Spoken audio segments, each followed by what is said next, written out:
Assalamualaikum warahmatullahi wabarakatuh. Halo teman-teman, kami dari kelompok 4 ingin mempresentasikan hasil kerja kami tentang cerita rakyat. Saya Aryana Rizky Octaviano, absen 4. Nama saya Dainta Raras Apsari, nomor absen 8. Nama saya Maritza Saufi Hawana, nomor absen 22. Saya Nadifa Paramesti, nomor absen 24. Nama saya Naila Tazkiyatu Syarofina, nomor absen 25. Saya Nasyal Farata Mardiah, nomor absen 26. Perkenalkan, nama saya Sania Elisia Apsarini, nomor absen 31. Nama saya Sinta Putria Rahmayanti, nomor absen 32. Saya Tegar Pandu Siswanto, nomor absen 34. Di sini saya akan menjelaskan tentang pengertian cerita rakyat. Cerita rakyat adalah cerita yang berkembang di setiap daerah dan menceritakan asal-usul atau legenda yang terjadi di suatu daerah. Cerita yang berasal dari masyarakat dan berkembang dalam masyarakat. Cerita rakyat merupakan bagian dari dongeng. Pengertian cerita pendek. Cerita pendek adalah cerita yang cenderung padat dan langsung pada tujuannya, dibandingkan karya-karya fiksi lain yang lebih panjang. Cerita pendek berbeda dengan cerita rakyat, karena ceritanya dikarang dan dapat diketahui siapa penulisnya, dan bisa saja menceritakan masa lampau, masa yang akan datang, atau masa kini, dan lebih bersifat bebas. Di sini saya akan menjelaskan tentang ciri-ciri cerita rakyat.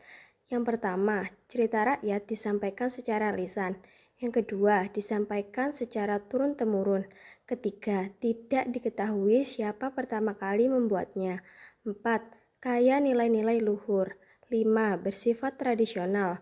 6. Memiliki banyak versi dan variasi.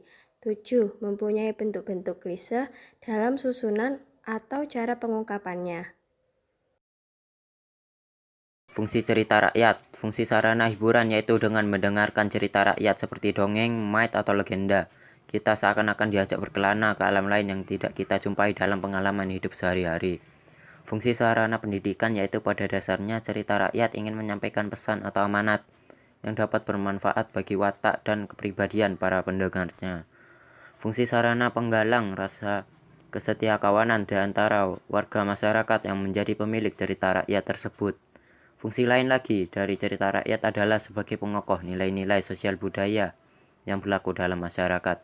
Dalam cerita rakyat terkadang ajaran-ajaran etika dan moral bisa dipakai sebagai pedoman bagi masyarakat. Di samping itu, di dalamnya juga terdapat larangan dan pantangan yang perlu dihindari.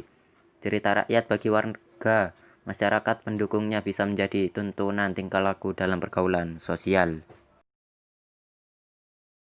Jenis-jenis cerita rakyat. 1. Mitos atau mite. Mitos adalah prosa rakyat yang dianggap benar-benar terjadi setelah dianggap suci oleh empunya. Umumnya diperankan oleh dewa atau makhluk setengah dewa. 2. Legenda. Legenda adalah prosa rakyat yang mempunyai ciri mirip dengan mite. Dianggap benar-benar terjadi tetapi tidak dianggap suci. Umumnya diperankan oleh manusia dengan perwatakan tokoh yang berbeda-beda. 3. Dongeng. Dongeng adalah prosa rakyat yang dianggap benar-benar terjadi oleh empunya, dan dongeng tidak ada kaitannya dengan waktu ataupun tempat. Selanjutnya, saya akan menjelaskan tentang macam-macam cerita rakyat. Yang pertama, ada legenda. Legenda merupakan cerita rakyat yang mengisahkan riwayat terjadinya suatu tempat atau wilayah. Contohnya, seperti Malin Kundang, Asal-usul Banyuwangi, dan Tangkuban Perahu. Yang kedua, sage. Sage merupakan cerita rakyat yang didasari atas peristiwa sejarah yang bercampur dengan fantasi rakyat. Contohnya seperti Hikayah Hang Tuah dan Syariah Melayung. Yang ketiga, mite. Mite merupakan cerita rakyat yang berhubungan dengan kepercayaan terhadap suatu benda yang dipercaya gaib. Contohnya seperti cerita Nyi Roro Kidul dan Jaka Tarub. 4. Fabel. Fabel merupakan cerita rakyat yang tokohnya diperankan oleh hewan sebagai lambang pengajaran moral. Contohnya si kancil yang cerdik, kancil dan buaya. 5. Paralel. Paralel merupakan cerita rakyat yang tokohnya adalah manusia dan hewan. Contohnya, anjing yang loba, semut dan belalang, hikayah Mahabharata, hikayah Ramayana, dan sebagainya. 6. Jenaka. Jenaka merupakan cerita rakyat tentang perilaku orang bodoh, orang malas, atau cerdik, masing-masing dilukiskan secara humor. Contohnya, Lebay Malang, Pak Kodok, Pak Pender, Pak Belalang, dan sebagainya. Macam-macam cerita rakyat yang ketujuh, ada cerita terbingkai. Cerita berbingkai adalah bentuk cerita yang berpokok pada suatu cerita, kemudian menerbitkan bermacam-macam cerita lagi di dalamnya. Cerita yang menjadi pokok itu dianggap sebagai bingkainya. Biasanya pada akhir cerita menjadi panjang dan luas, seperti 1001 Malam. Macam-macam cerita rakyat. 8. Parabel. Parabel adalah cerita rekaan untuk menyampaikan ajaran agama, moral, atau kebenaran umum dengan menggunakan perbandingan atau ibarat, dan menggambarkan cerita moral dengan para tokoh benda mati, seperti kisah sepasang selop. Unsur intrinsik adalah unsur yang membangun cerita dari dalam. Unsur-unsur intrinsik cerita rakyat yaitu: yang pertama ada tema. Tema adalah pokok pikiran yang dipakai sebagai dasar pengarang atau pokok pikiran pengarang, atau juga bisa disebut ide pokok dari permasalahan di dalam cerita tersebut. Yang kedua ada alur. Alur adalah jalannya cerita atau rangkaian peristiwa yang membentuk cerita dengan dasar hubungan sebab akibat. Pada umumnya alur ada 3 macam, yaitu alur maju. Merupakan peristiwa-peristiwa yang disajikan secara berurutan dari peristiwa pertama ke peristiwa yang selanjutnya. Yang kedua, alur mundur. Merupakan peristiwa yang diceritakan kembali. Dan yang ketiga, ada alur gabungan yang merupakan gabungan dari alur maju dan alur mundur. Unsur yang ketiga adalah latar. Latar adalah keterangan tentang tempat, waktu, dan suasana. Latar ada 3 macam, yaitu latar tempat, yang merupakan lokasi atau bangunan fisik lain yang menjadi tempat terjadinya peristiwa-peristiwa dalam cerita. Kemudian ada latar waktu, yang merupakan waktu tertentu ketika peristiwa cerita tersebut terjadi. Yang ketiga ada latar suasana, merupakan salah satu unsur intrinsik yang berkaitan dengan keadaan psikologis yang timbul dengan sendirinya bersamaan dengan jalannya cerita. Suatu cerita menjadi menarik karena berlangsungan dalam suasana tertentu. Unsur yang keempat adalah tokoh dan penokohan.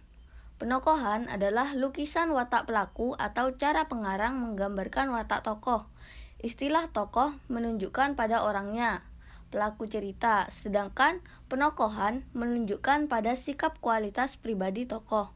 Dilihat dari fungsi penampilan tokoh dalam cerita, tokoh dibedakan menjadi 2. Yang pertama ada protagonis, yaitu tokoh yang berfungsi memberikan simpati, empati, melibatkan diri secara emosional terhadap tokoh tersebut.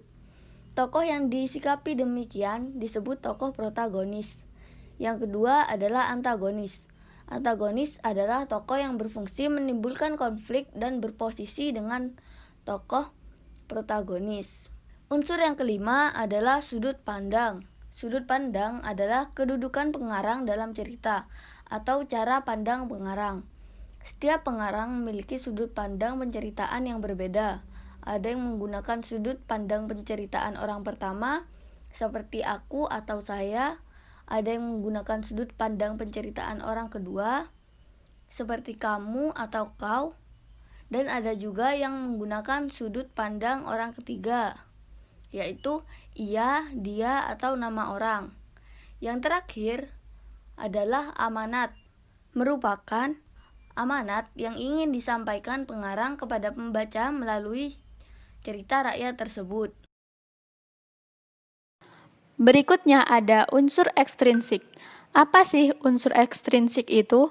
Unsur ekstrinsik adalah unsur yang berada di luar karya sastra atau cerita, namun turut menentukan bentuk dan isi suatu karya atau cerita. Nah, unsur-unsur ekstrinsik cerita rakyat yaitu ada agama, politik, moral, aliran pengarang, psikologi, sejarah, sosial budaya, dan lain-lain.